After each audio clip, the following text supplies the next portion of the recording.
Are you looking to master one of Photoshop's most powerful retouching tools? In today's tutorial, I'll walk you through exactly how to use the Clone Stamp tool in Photoshop 2024 step by step.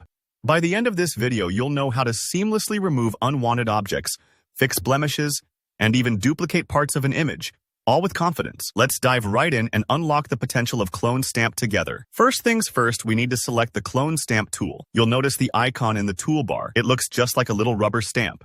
You can also simply press S on your keyboard to jump straight to it. Getting familiar with these shortcuts will save you lots of time down the line, especially if you find yourself doing a lot of retouching work. Now, before we can start cloning, we have to define our source point.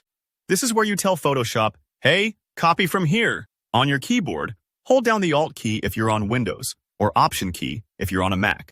Notice how your cursor changes to crosshairs. That's your visual cue that you're ready to select the source. Click somewhere on your image, ideally a spot that matches the lighting and texture of the area you want to fix. For example, if you're removing a stray hair from someone's forehead, try sampling from nearby skin so the clone blends naturally. Don't worry if you don't get it perfect at first. You can always redefine the source as you go. Once you've set your source, simply release the Alt or Option key. Now, move your cursor to the area you want to heal or alter, and start painting by clicking and dragging. As you paint, keep an eye on those crosshairs. They're showing you exactly what pixels are being copied over. This real-time feedback is super helpful, especially as you get faster and want to stay precise. Take your time here, and remember, the Clone Stamp is like a magic brush that lets you borrow patches from elsewhere in your image. Here's a really important tip. Don't clone too much from one spot, or you'll notice obvious repeating patterns, which can make your edits look fake or stamped. To keep things looking natural, make it a habit to resample new source points often. When you spot a repeating texture or the color starts to look off, just hold Alt or Option again, click on a fresh area, and continue painting. Pros do this constantly, and it's the difference between edits that vanish into the background versus edits that stick out. If you want your workflow to stay flexible and non-destructive, always consider using a new layer. Create a blank layer above your image, then before cloning, set the Clone Stamp's sample option in the upper options bar to current and below or all layers. This way, Photoshop gathers information from your image without messing up the original.